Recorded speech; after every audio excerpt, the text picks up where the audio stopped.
Good morning.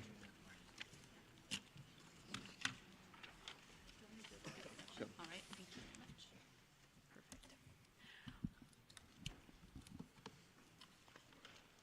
Thank you, we're good.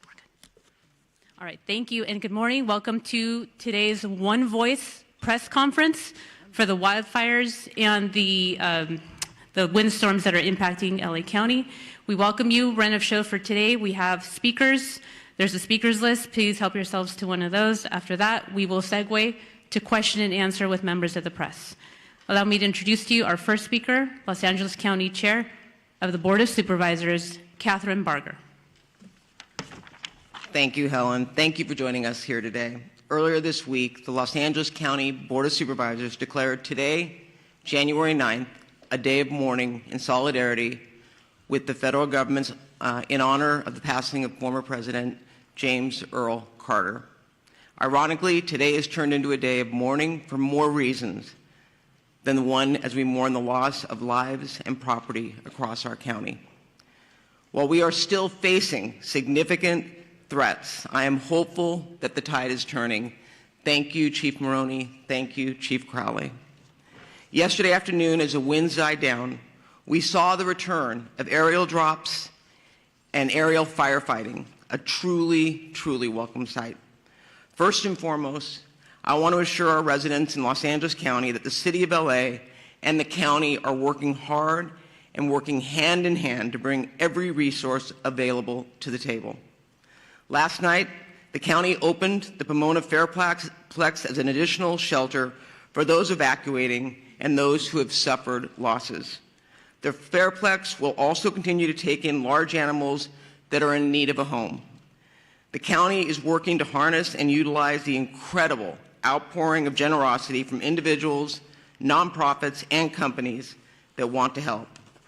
We have heard that many companies like Airbnb, Uber, and Lyft are offering free or subsidized services for those impacted by the fires in Los Angeles County.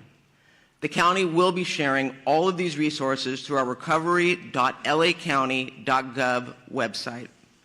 In addition, the state has activated CAL FIRE Management Team 3 and assigned them to the Eaton Canyon incident. They will be joining Federal Management Team 5 in their ongoing efforts, we hope as early as tomorrow. CAL FIRE Team 3 will be tasked with overseeing victim search operations and damage inspections to facilitate debris removal operations and setting up disaster recovery assistance centers. This will allow Federal Management Team 5 to focus on firefighting operations and the active front. As Supervisor Horvath mentioned yesterday, wildfires do not care about jurisdictional boundaries. Between the city and the county, we are managing the various resources that are coming online with the increasing demands on our first responders. I saw this firsthand driving through the streets of Altadena yesterday. Driving up Lake Avenue, the devastation could not be missed. The number of homes, businesses, and buildings that were on the fire dwarfed in any sense of available resources. Altadena is a very unique and special part of the 5th District. It is a community that embodies the spirit of a big, small town. A community full of rich culture, history, and one that passionately supports the small businesses that drive its economy in the community. It is also one of the only communities in Los Angeles County that manages the urban-wildland interface. Altadena is a resilient community. They have seen some significant battles before, but the scale of the impact today is larger than anything that I have seen in my career. The loss of historic resources at Eaton Canyon Nature Center, Farnsworth Park, and the Altadena Golf Course cannot be measured. I saw fire engines and companies from El Dorado County and other parts of California joining Los Angeles County Fire in an effort to protect life and property. In the midst of the emergency, we've all seen individuals who are targeting vulnerable communities by burglarizing and looting homes. This is simply unacceptable.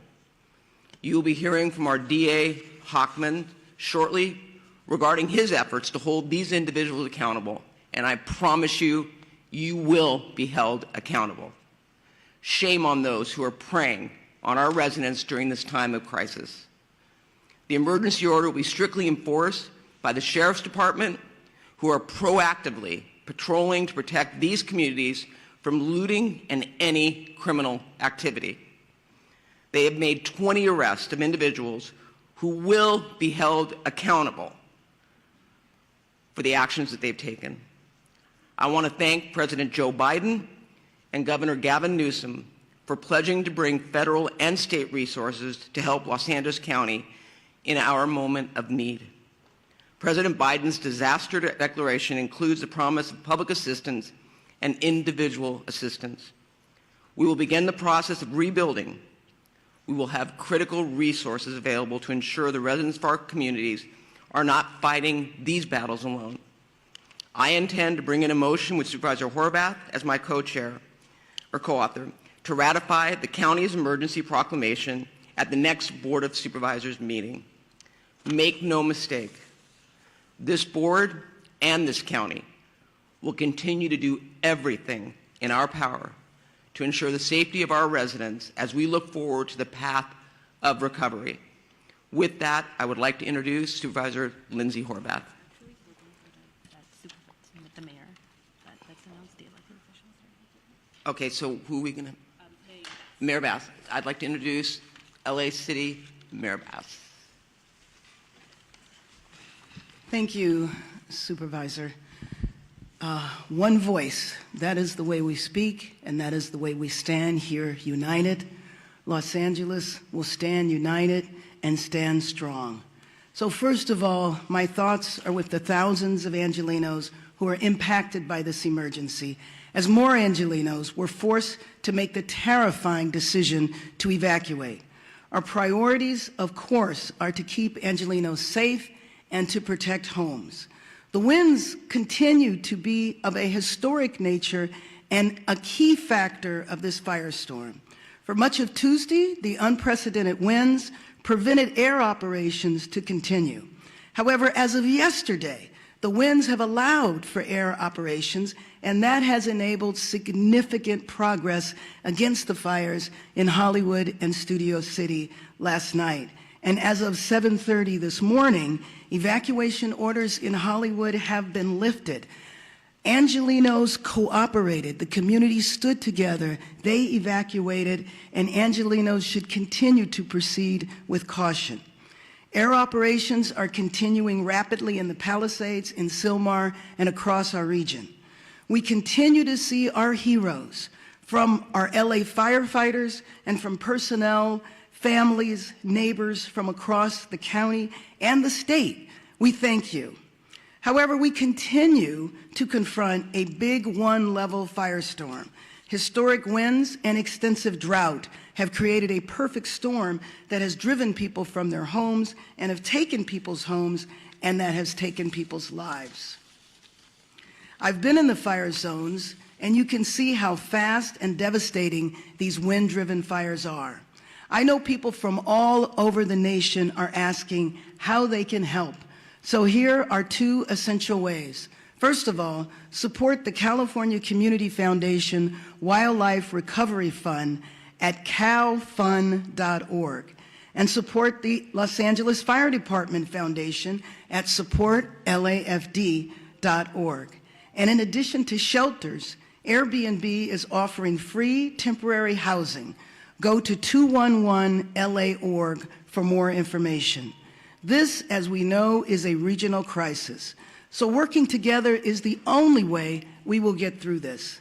That's why I've been in constant contact with my colleagues at the county, state, and federal level. President Biden, Governor Newsom have assured us of full state and federal support.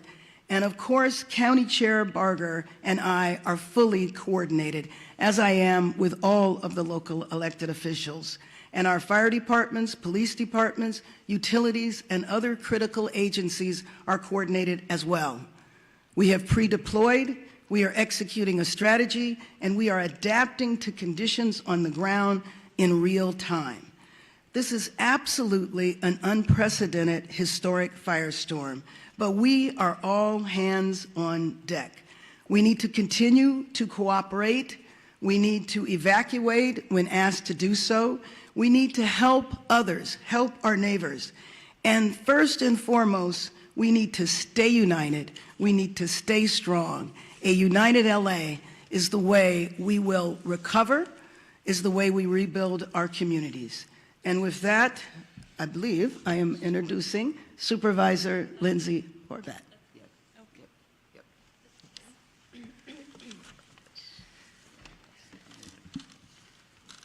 Good morning. The strength and resilience of Los Angeles County is more than anything we are seeing on the ground.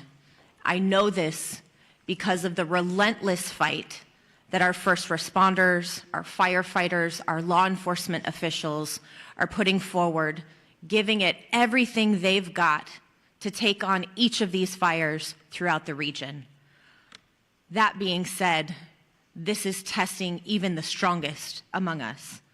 Last night, I personally received an alert from Nixle that I too was under evacuation warning, and I was put in the shoes of tens of thousands of Angelenos who have been facing this from the moment the fires broke out. No one should have to choose which priceless memento they're going to take with them or leave behind in order to stay safe, for their families to stay safe, for their communities to be safe. I've heard from so many community members about the pricelessness of the community centers, the faith centers. I know that in the Palisades alone, there are more than 20,000 Jewish community members, and I was contacted by the Jewish Federation and the work that they are doing throughout the region to support the Jewish community. We've heard with the Eaton fire, the loss of so many faith centers throughout the Palisades fire, and so much more. These are not just structures. These are places where people have made lasting memories, memories they will hold on to. But as they look at their community now, their hearts break, and we are in mourning with them. This is a time of grief, and that is why it is tremendous that our governor and our president and all of the leaders behind me and all of the leaders out throughout Los Angeles are standing strong for all of our Angelenos who are suffering great heartache. The Pacific Palisades has suffered immense loss, and my heart goes out to all of the residents who are continuing to try to understand what is left of their homes. In the Topanga Canyon, I've been speaking with residents throughout the night, and I know that One Topanga and TSEP have been in constant communication with those on the ground, and we are in communication with them to ensure that we are supporting Topangans on the ground.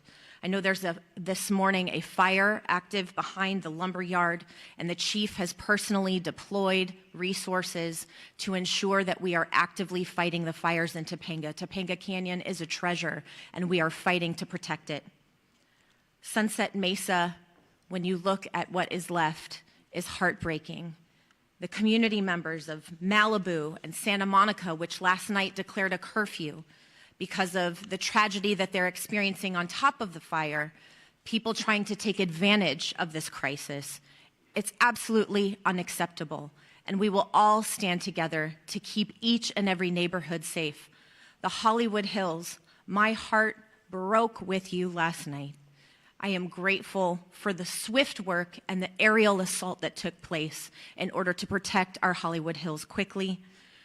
When you saw a home go up in flames in Studio City, you wondered if that was going to be the next outburst. The residents of Studio City, we stand with you.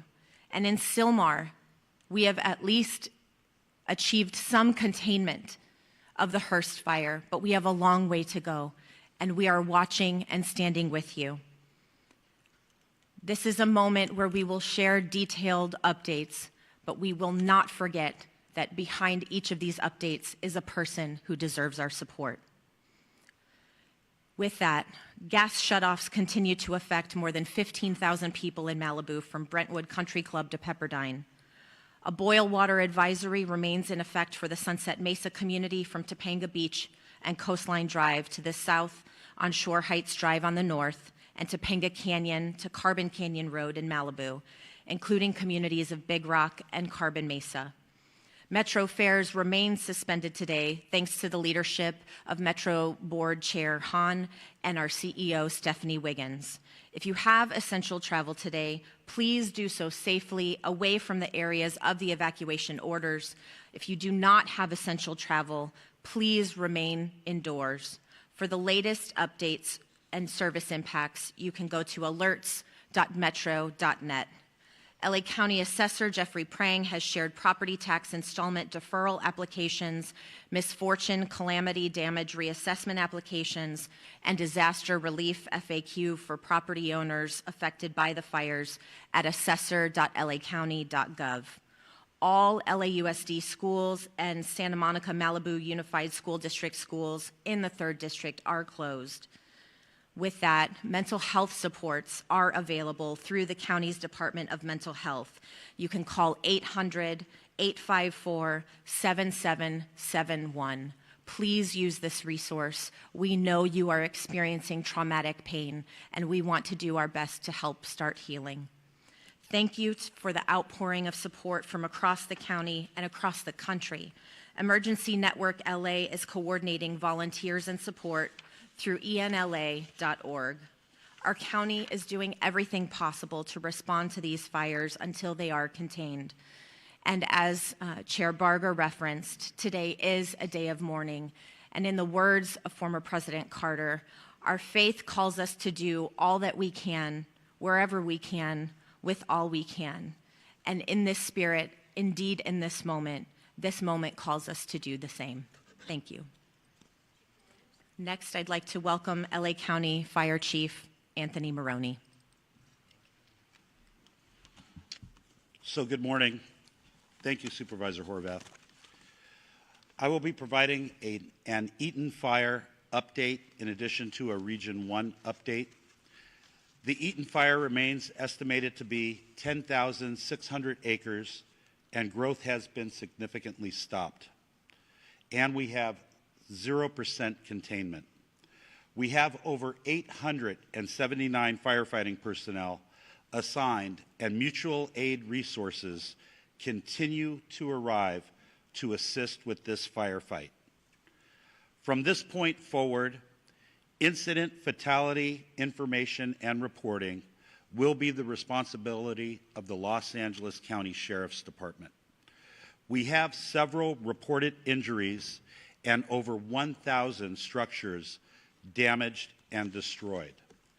The cause of the fire remains unknown, and it continues to be under active investigation. As I stated yesterday, as soon as the cause is determined, we will advise the media. The Lydia fire that started yesterday in Acton has been 40% contained, and forward progress has been stopped. It is limited to 348 acres. The number of resources assigned to this fire siege event has increased significantly, and we have a much better posture than we did on Tuesday and Wednesday. Out-of-state resources continue to arrive in Los Angeles County and City, and we are appreciative to our fire partners from throughout the Western United States for providing assistance to Los Angeles County in our time of need. Regarding the current red flag warning, the National Weather Service predicts the warning will remain in effect for Los Angeles County and the majority of Ventura County through Friday. I would like to also acknowledge the presence of Dr. Lori Moore Merrill from the U.S. Fire Administration, who flew out with her team from Washington, D.C. last night to be with Fire Chief Crowley and I so they could witness firsthand the challenges and the devastation that have resulted. Lastly, I want to acknowledge the tireless efforts of my LA County Fire Department personnel, both on the front lines and those behind the scenes, who continuously place themselves in harm's way to protect residents and property in our great county of Los Angeles. Thank you for always being there, and continue to be safe as they take care of themselves, those around them, and the people we serve and protect. Thank you, and I'd now like to invite up Fire Chief Kristen Crowley of the Los Angeles Fire Department.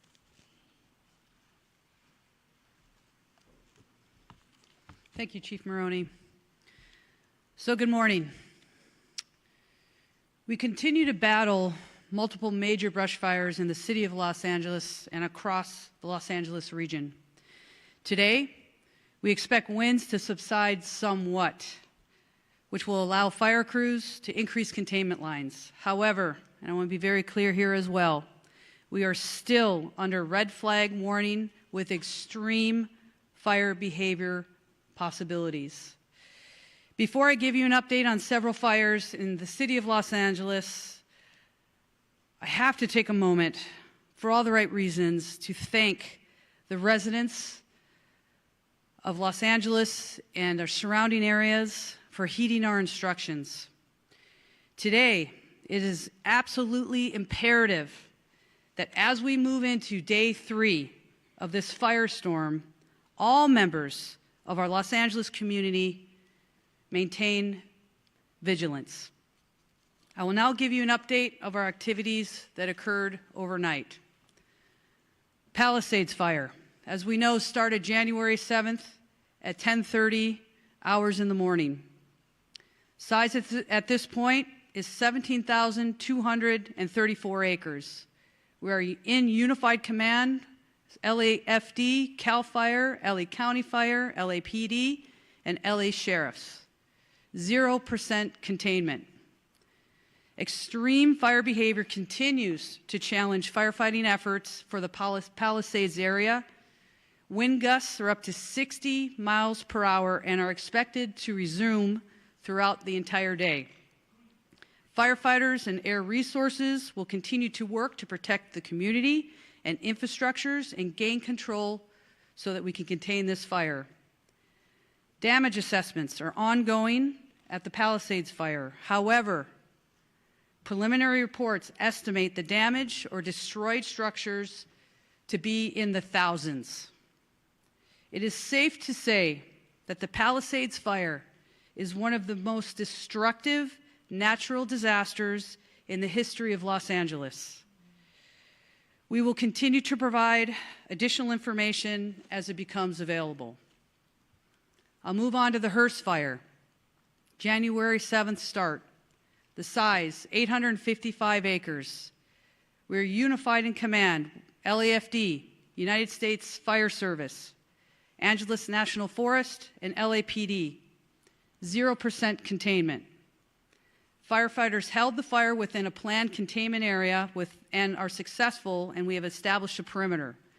Crews were able to get a handle on a few of the flare-ups over the night. We will continue to strengthen our containment lines and create a number of dozer lines to minimize the fire growth. Next, Woodley Fire started on January 8th. The size, 30 acres. Containment, fully contained, and we are using fire patrols to monitor the area for any flare-ups. The fire has been declared as a knockdown, and there are no current threats. Next, the Sunset Fire, which is in the Runyon Canyon area, started last night, January 8th. Size 42.8 acres. Forward progress, I'm very glad to share with everybody, was stopped, and the crews are working to put out spot fires within the perimeters and to keep the wind from spreading any additional embers. As of 7:30 this morning, all evacuation orders have been lifted. This fire was rapidly and aggressively attacked by using coordinated air and ground fire suppression efforts. Residents heeded our timely evacuation orders. More information to come on that. Next up, the Sunswept Fire, which is in the Studio City area. As I talked about all the previous incidents, On top of this, our fire department was faced with another massive challenge. A very large structure fire encompassing 2 large hillside homes with heavy fire, which exposed brush, broke out in the Studio City area of Los Angeles. The high winds caused the fires to extend within the adjacent brush, potentially causing another additional brush fire. Our LEFD poured all available resources into this fire, and through a combined effort, were successful in preventing another devastating brush fire. Our firefighters stopped the forward progress at just under 1 acre. Also, to be clear, all of the incidents that I just spoke about are all under an active investigation. Let's talk about the preparations for today. The LAFD continues to augment and recall all of our firefighters to fill every single available seat on every single available apparatus within the city of Los Angeles. Firefighters continue to move into the Southern California region from across the western region of the United States, and we are very, very grateful for any assistance that we are receiving. Weather conditions are beginning to turn favorably, which will allow us to increase our containment lines. Again, our primary focus remains on impacting and affecting rescues and saving lives while protecting property. The multiple incidents across the city and the region continue to tax our firefighters. However, rest assured that every single firefighter, first responder, law enforcement officer across the region remains 100% committed to protecting our communities. Here's your call to action. Stay informed with trusted news and official updates. Be prepared to evacuate if you live near a wildland area. Follow all evacuation warnings and orders without delay. We also ask the public to stay off the roadways and away from any impacted areas, which we want to make sure there's zero room for any other issues when it comes to delays for our firefighters, first responders to get to where we need to go. I want to take just a moment to thank every single Los Angeles resident who's been impacted by this for staying vigilant, supporting our first responders, and helping your neighbors.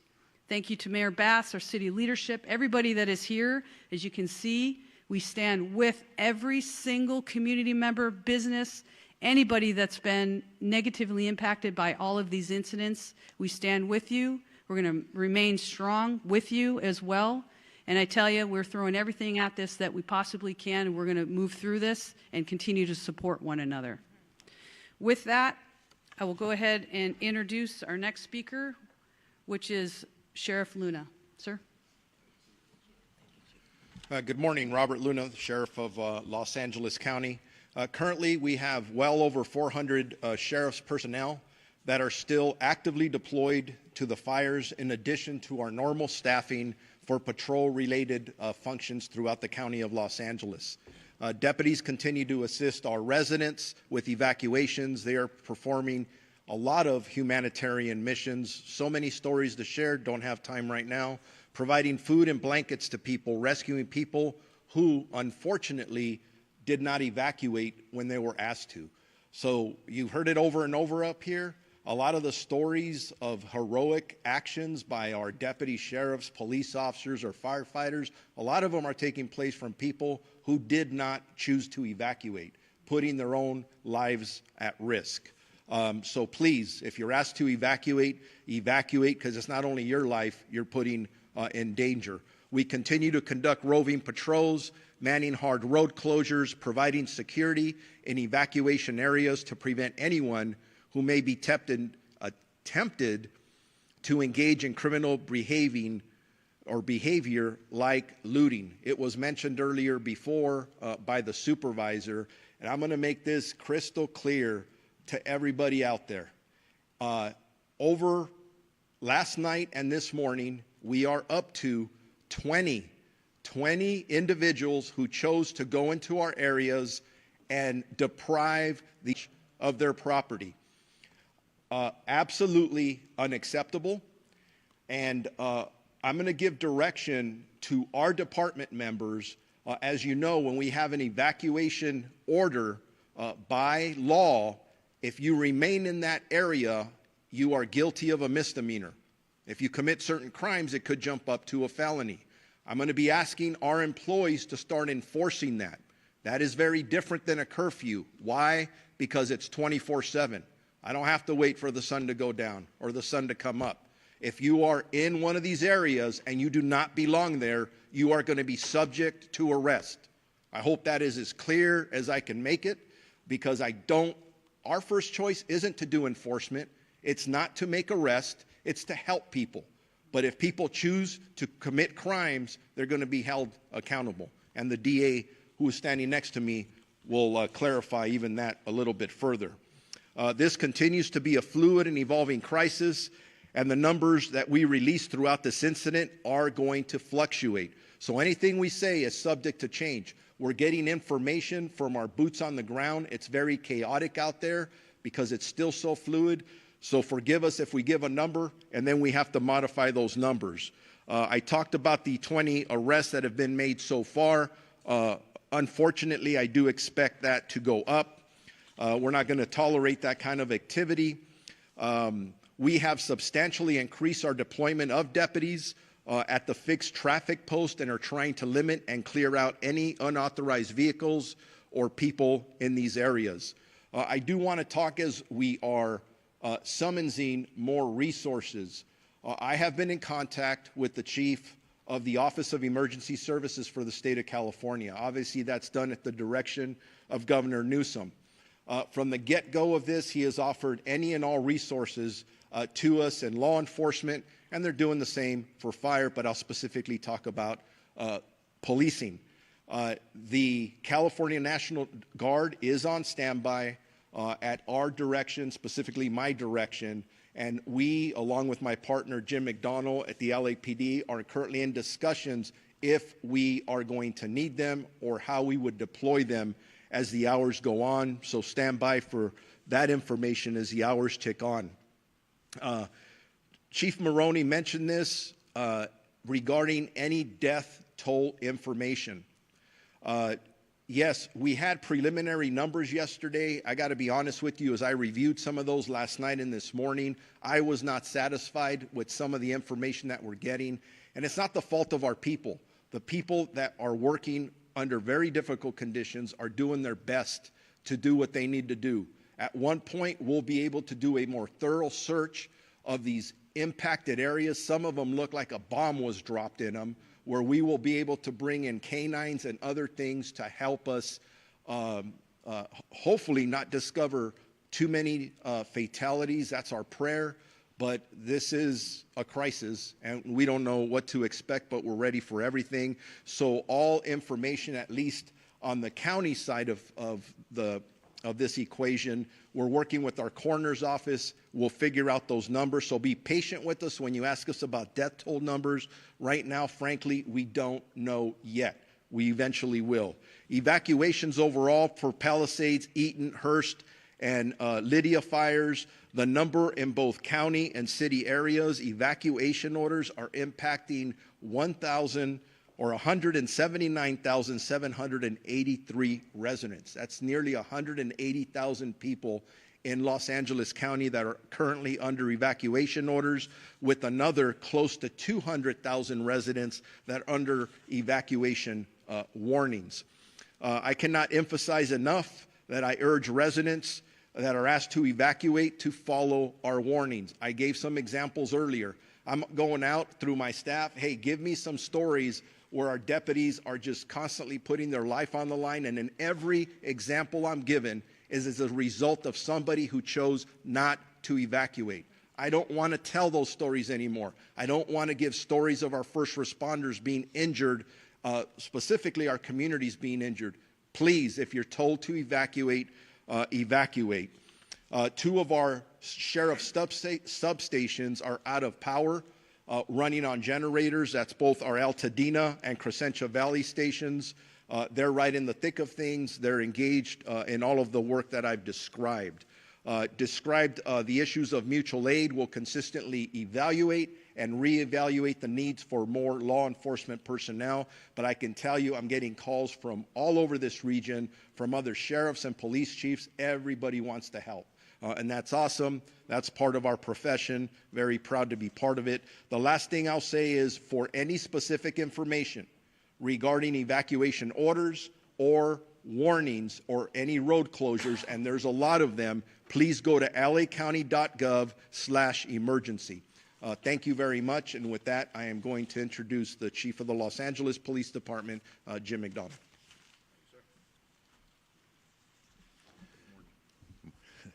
Morning, and I'll start off with a sincere thank you to all who have cooperated and supported the first responders and others who've been out there doing the best they can to make this as manageable as it can be.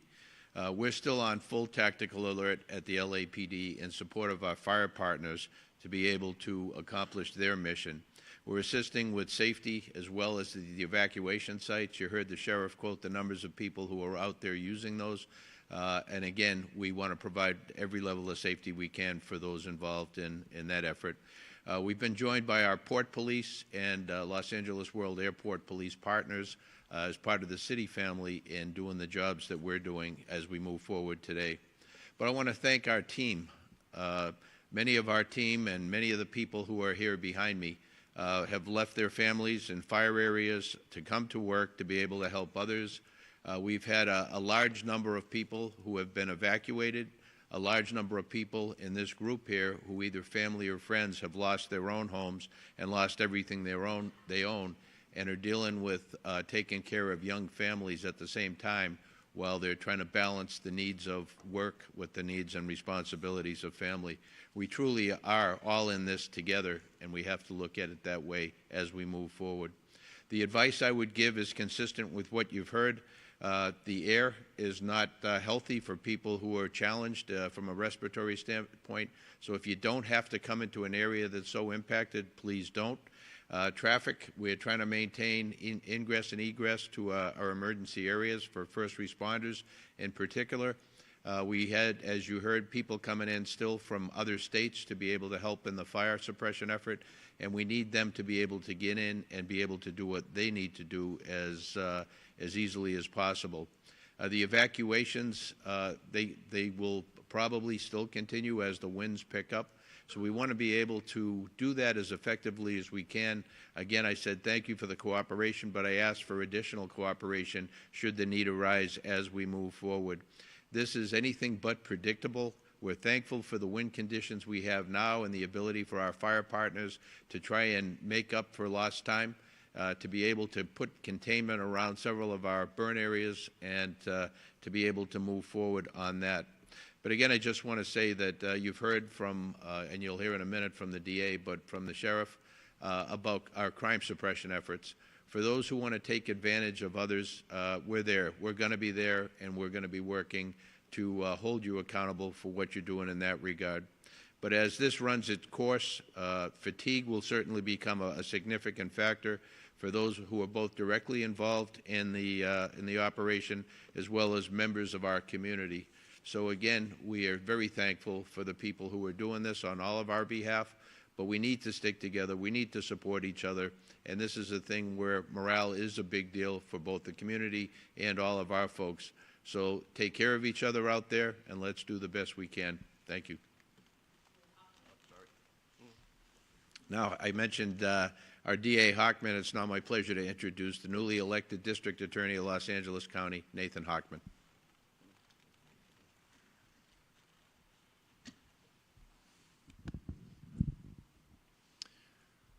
Yesterday, I bore witness by walking and driving through Pacific Palisades. I ended up at my sister's house, a house where she and her husband had raised 4 boys, celebrated birthdays, barbecues, and whatnot, and that house has been burned to the ground. And not just her house, but all her neighbors. Up and down each one of the blocks I traveled, those houses no longer exist. They are now basically rubble. And I haven't seen something like that, and I've lived here almost over 60 years. In the entire time I've been here, it looked apocalyptic. Not since the 1990s, when Los Angeles was hit with the fires, the flood, the earthquake, and the riots, have I seen such disaster occur here in our city. But like back then, Los Angeles has true grit, It has resilience. And it will rebuild, and it will rebuild better than ever. But along the way, there might be people out there who want to take advantage of the people who are suffering these tragic losses. These criminals need to hear, as they've heard from the sheriff, as they've heard from Chief McDonald, an unmistakably clear message that if you want to go ahead and loot, if you want to commit burglary, if you want to engage in grand theft, if you want to engage in these internet scams where you're going to take advantage of people who are going to be seeking insurance and government benefits, you will be arrested, you will be prosecuted, and you will be punished to the full extent of the law. And the reason I want to send this warning now is I don't want any mistake later that somehow they thought, oh, it's not a big deal. It's a huge deal. These acts are despicable, and we will prosecute them with maximal punishment. So I want to make sure that message is received loud and clear, because the first responders in this situation have been simply heroic. As I was in Pacific Palisades, I not only saw fire departments from LA County and LA City, I saw Rialto, Poway, Redding, fire engines from across this entire state that have come to our rescue. And thank you. Thank you to all the first responders. When it comes to law enforcement, it's an all-hands-on-deck operation with law enforcement and the DA's office. Again, detectives are putting on uniforms and getting out there on the streets to protect us. We owe them a huge thank you. And from the DA's office, if we do get these cases, please be on notice that we are going to try and deter you from committing the crimes in the first place. But if you do commit these crimes, do not expect anything else than maximal punishment. I'll now introduce LA County Public Works Director, Mark Priscilla.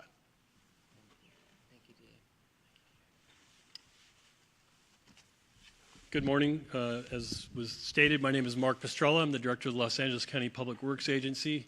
First I want to say my heart, of course, goes out to everyone affected by the devastating event.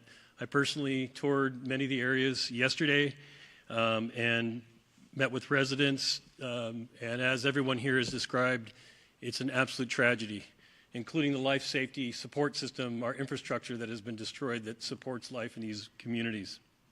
I know from personal experience that fielding a loss from a wildfire, and I have tremendous respect for our firefighters and other first responders, our police force, the Sheriff's Department for the work they are currently doing.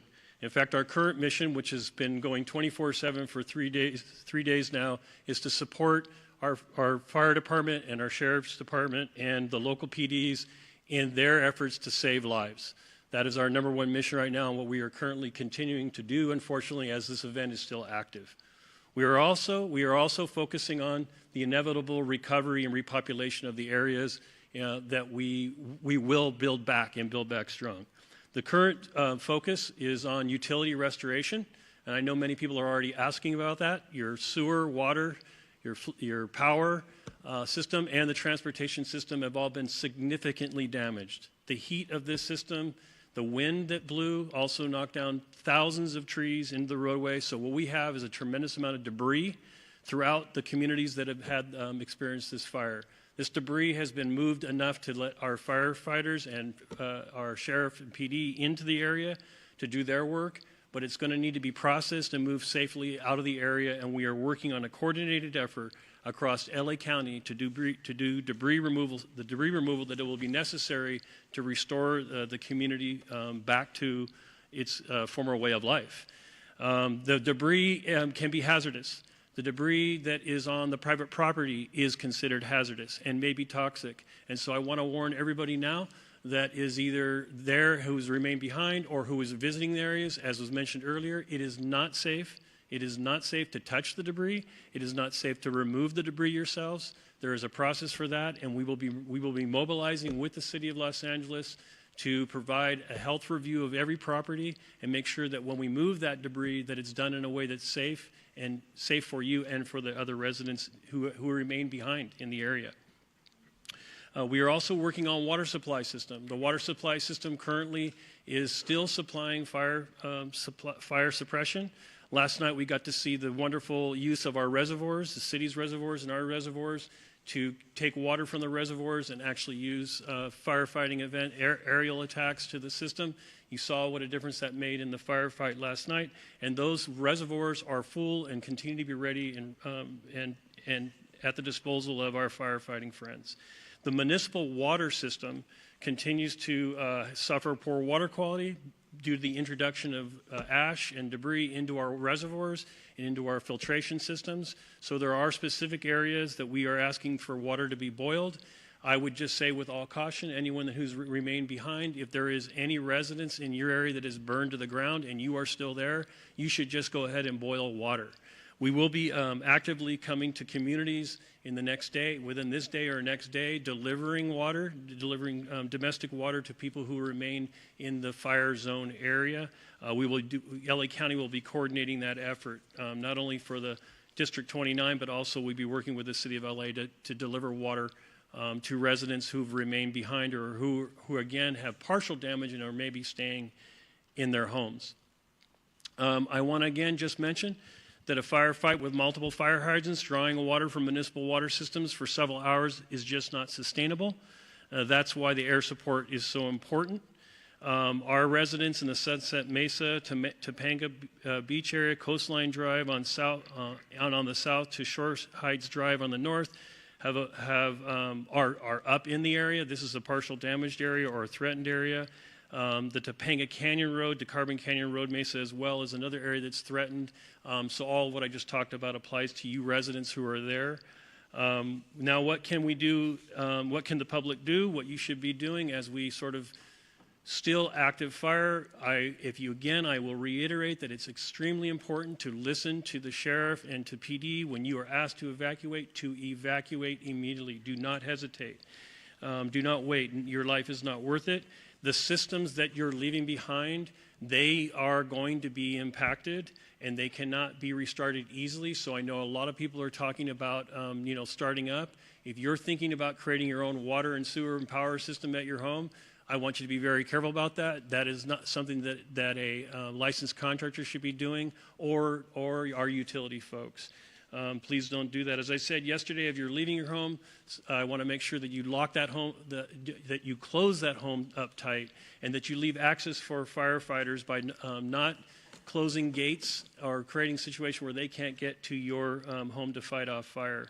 The road system is impacted heavily throughout LA County, including city and county areas. There are multiple, in fact, hundreds of stop signals that are currently flashing red. I want to remind everybody that you treat that as a stop sign and you stop for that flashing. And if you come to a barricade, you need to turn around because those streets are closed for the purpose of recovery and not for looky-loos.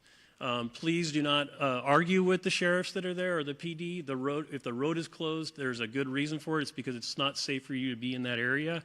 And that safety includes the debris that I was talking about. Trees down, potholes, road systems destroyed. There could be breaks in the roadway that could cause major damage to your vehicle. So I'm asking that you comply with all road closures until further notice. We are available as a 24/7 agency. You can reach our department at 1-800-675-HELP. We do need every citizen. There's something else you can do. If you see something, please tell us about it. Whether it's a gas leak, whether it's a utility line down, if it's a signal that's not malfunctioning, if it's a sewer system leak, any of those things that keep our life safety system going, we need to know about them so we can catalog them and get to them.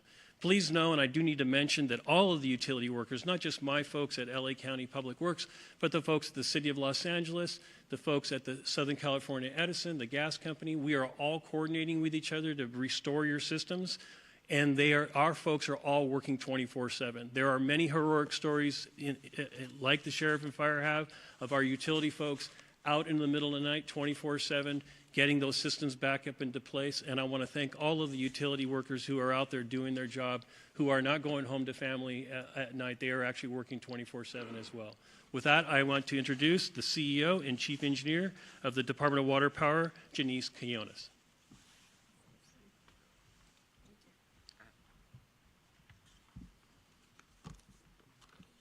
Good morning. I am Janice Quinones, CEO and Chief Engineer of LADWP. LADWP crews continue to work around the clock to restore power and support firefighting efforts. On the power front, we have restored about 200,000 customers so far since the windstorm started. And as of this morning, we have approximately 95,000 customers out. We have 118 crews, DWP crews, working around the clock to restore powers as fast and as safe as possible. We're expecting our mutual aid crews coming from PG&E to arrive today and support the restoration efforts. Our restoration times are ranging from 24 to 48 hours. We are prioritizing wires down, so if you see a wire down, please call 911 and we'll send crews immediately to make the area safe. However, if you live in the fire-impacted areas or near those areas, you might experience longer outages, mainly because either our equipment has been compromised due to the fire, we're not able to access the area yet, or we're proactively shutting out the power for the safety of our firefighters and first responders. On the water side, the boil water notice for Palisades on zip code 90272 continues in effect, and it will continue in effect for at least 48 hours. I have water quality engineers taking samples around the system to ensure that the water quality remains a priority for our consumers. We continue to support LAFD and CAL FIRE and water supply issues and firefighting response, including opening our water reservoirs, as mentioned by Mark yesterday. Hollywood Reservoir was a critical asset when we were fighting the Sunset Fire. So all our reservoirs are open, that are open air for air assets, and we continue to work around the clock with other water agencies to increase the supply and pressure of the water system, including Metropolitan Water District.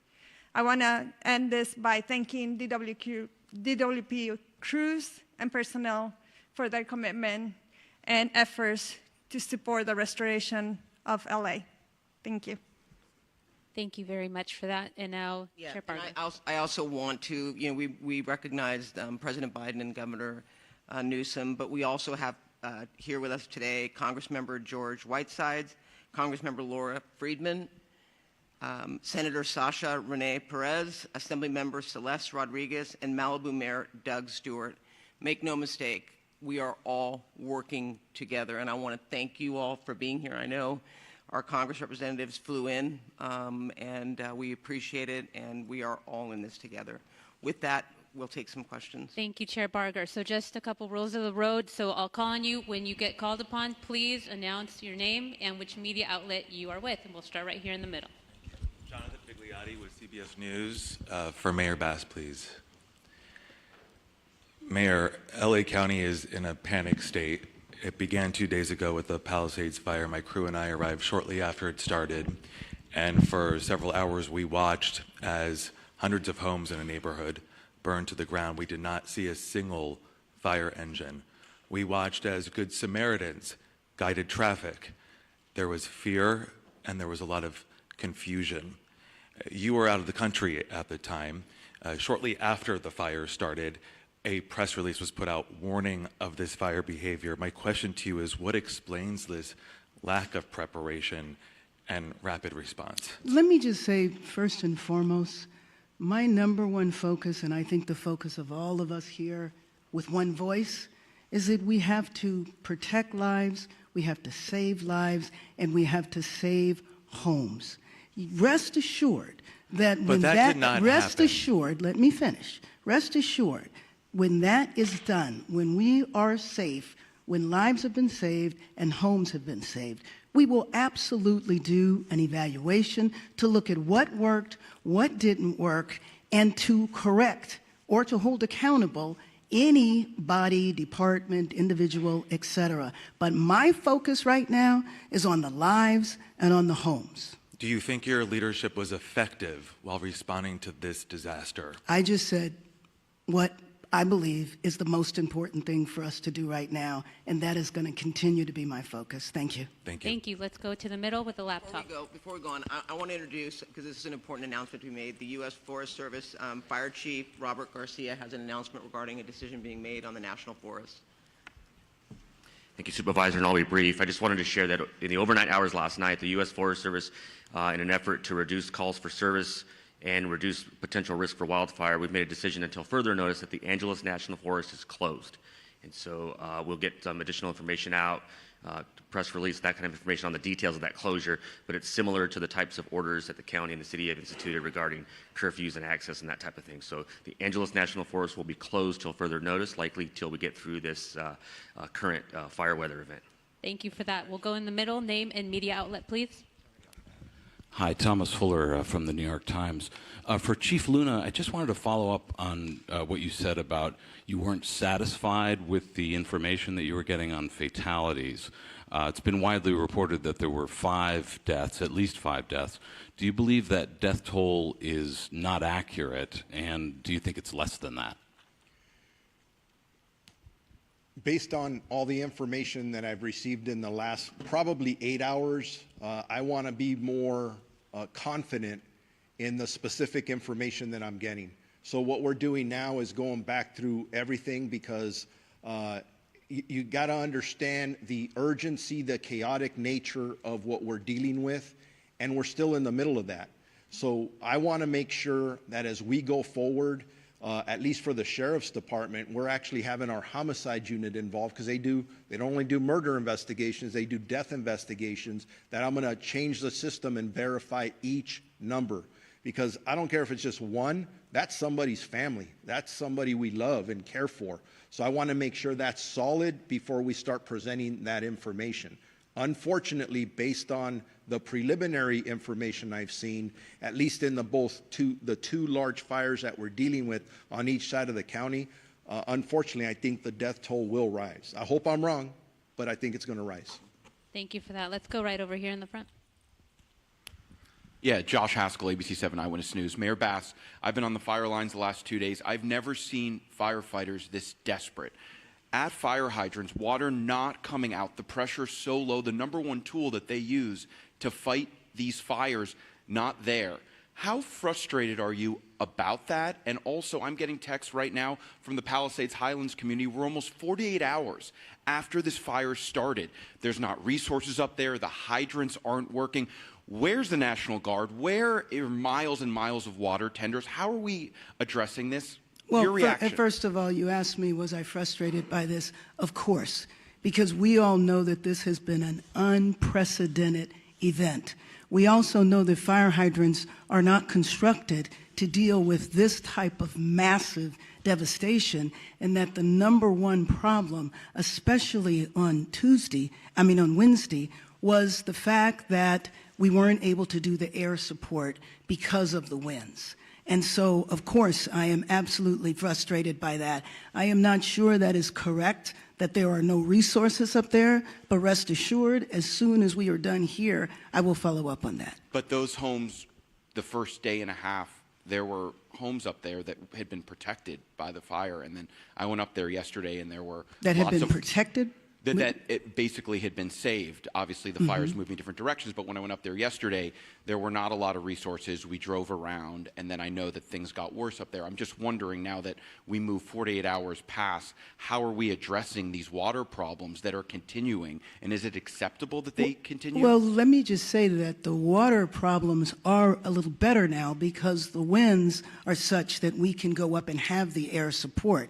And you know that that was the reason that the devastation was so bad, the unprecedented wind, the strength of the wind, and the fact that the air support could not go up. And if Chief Crowley wants to talk to this, there have been many fires before where air support is not available, and we depend upon these ground resources and crews. Was there a plan in place for that, and did the resources get here quickly enough? And talk about an update to air support today. Right. So thank you for that question. As we know, and you heard all of the incidents that are occurring at this point. Palisades was the first brush fire that we were attacking at that moment. You talk about specific pre-deploying. We put resources in place, pre-deploying, knowing that the winds were coming. With that, when the fire did light and take off, rapid response. Very dynamic situation. Air to ground resources coordinating. Now with the winds, I don't think we can overstate that enough. There's no excuse in regard to the winds were too much, but the reality is the winds are so dynamic. And at that tipping point, when our resources, air resources were grounded, that changes our strategies and tactics. We called for the world in regard to the number of resources and what we needed, who we needed, immediate need. Every single resource that was available at that moment responded. You talked about 48 hours later, where are we now, right?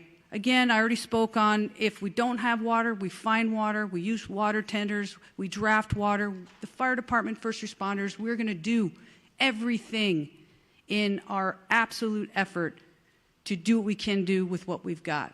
The good news is, with the wind subsiding, you're going to see water drops, you're going to see rotary, you're going to see fixed wings all day, unless something changes. Again, I did say 60-mile-an-hour wind gusts even today. So very, very dynamic situation. With that, also, you said about the other homes, no fire resources there. As winds change, our resources change, we redistribute, we move, and that's the dynamic situation that we are in even in day 3.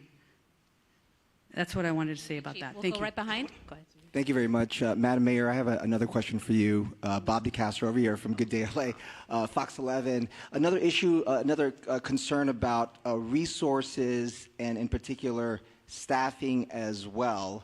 And we heard from firefighters even on the front lines expressing frustrations about, obviously it's a challenge right now. They're bringing in firefighters from all across the western region, but can you address the criticism now over the budget issue and the slashing, $17 million slashing I of the think budget? if you go back and look at the reductions that were made, there were no reductions that were made that would have impacted the situation that we were dealing with over the last couple of days. And then there was a little bit of confusion because money was allocated to be distributed later on, which was actually going to support salaries and other parts of the fire department that were distributed a little later. So I think it's most important to understand that we were in tough budgetary times, everybody knew that, but that the impact of our budget really did not impact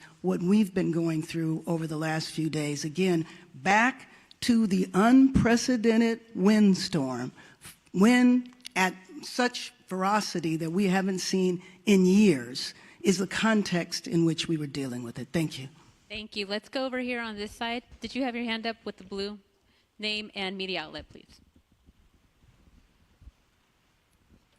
Hi, Grace Tui with the Los Angeles Times. I was hoping Chief Crowley could talk a little bit more about the start of the Palisades fire. We'd heard that I know we don't know why it started, but we'd heard that it started possibly in a garden in someone's backyard, if you could confirm that. And then how long do we know it took for it to actually reach homes? And I know you said that resources were pre-deployed, but do we know were there actually fire crews in the Palisades when it did start? Right. So I'll start with your second question, and we'll go back. I'll actually start with your first one. As for where the start of the fire was in the Palisades fire, again, currently under active investigation. We have our arson investigators that are out right now as we speak, and they are actively investigating. As soon as we have information, we will share that with all of you. I know there's obviously, for the right reasons, a lot of interest in that. So with that, we'll circle back. When we come to pre-deployment, yes, we had our local fire stations that are assigned, Fire Station 69, Fire Station 23 in the Palisades area. They were fully staffed. Also pre-deployment in those areas, and we can also share the exact locations of where they were, how much we bolstered in regard to resources in the Palisades area. And also, mind you, we pre-deploy in the very high fire hazard severity zones, knowing that those are the communities most at risk during a wind event. So not only did we pre-deploy in the Palisades area, but also in other critical areas within the city. I don't know exactly, but we certainly can get that to you. Thank you. Hi, Dakota Smith with the LA Times. I have a two-part question again for the two fire chiefs. First off, have drones, unauthorized drones, been a problem, and have they hurt firefighting efforts? Secondly, in terms of the LAFD hydrants, was there any scaling back of the inspection of those hydrants in the last year and did that affect the firefighting effort, to Chief Crowley? Sure. So as for your first question with the drones, I don't have any information on that, so I can't share anything with you on that. In regard to the hydrants, historically, January is our hydrant testing phase. What I can tell you is we work closely with the Department of Water and Power. Those hydrants themselves are DWP's hydrants. They're to service the fire department. We partner with DWP in regard to that testing. Now, the very dynamic situation of where we are currently with the wildland season, if you may, there was a decision to postpone. We did not, in regard to the January start date, we have all year to test them. And also, mind you, our local fire stations are every single day going up and down the streets and looking at our hydrants. If there's any damage to hydrants, we report those as well. We were just kicking off that time frame of the beginning of the year when we normally would. What we did was postpone that because of the call volume that we're dealing with, and we're working closely with DWP at that point. I don't think it negatively impacted our abilities in this specific area. Thank you. Thank you. In the third row there. David Zahnizer with the Los Angeles Times. I have a two-part budget question. My first part is, can you talk about the reserve fund? Last year, there was a lot of concern that the reserve fund had fallen below 4% and was heading toward that 2.75 number that I think makes it difficult for the city to authorize spending. Do you know how low it has gotten at this point and how quickly you're burning through the reserve? Do you want to go with your second question too? Sure. Go right ahead. The second question is, do you have any concern about blowing through the reserve before the state and federal money will arrive? So let me just say that, as I said a few minutes ago, our number one priority right now is to save lives, to protect lives, to save homes. I'm not here to talk about the status of our budget. If you would like to do that on another occasion, that would be fine in terms of the reserve fund. I don't have those concerns right now, and I will say that after our first priority, then we will look back at everything that was done to do an evaluation to see what worked and what didn't work. Thank you. Thank you. We are over time. However, we will have one-on-one interviews. CAL FIRE wants to give an update on structures, et cetera, to get a clarification. I think it's important for you to highlight the numbers. Excuse me. Good morning. My name is Todd Hopkins. I'm one of the incident commanders for the CAL FIRE incident management teams. Of the thousands of structures, I just want to clarify, that have been destroyed, we get this initial intel from Intel flights, and what they do is they pick up heat signatures, and we base off those heat signatures an estimate of what structures are destroyed. What I want to clarify is that a structure, it doesn't necessarily mean that it's a residential structure or a commercial structure. It could be a vehicle, it could be an outbuilding. So we do have people, damage inspection teams that are on the ground that will go out to every single home. They will catalog whether a house is destroyed, if it's partially destroyed or just damaged, and all that information will be turned over to the city and to the county once the damage inspection teams get done. So although we know that there are many homes destroyed, the thousands of structures can mean many different things besides just a home. So thousands of structures, yes, but that could be a motorhome, that could be a car, that could be a shed, it could be a residential structure. So I just wanted to make that clarification. Thank you very much. And we are end of press conference, one-on-ones. We also have Spanish. We will conduct that over here to the side with Sheriff Luna and a representative from LA City Fire. Thank you. Thanks again.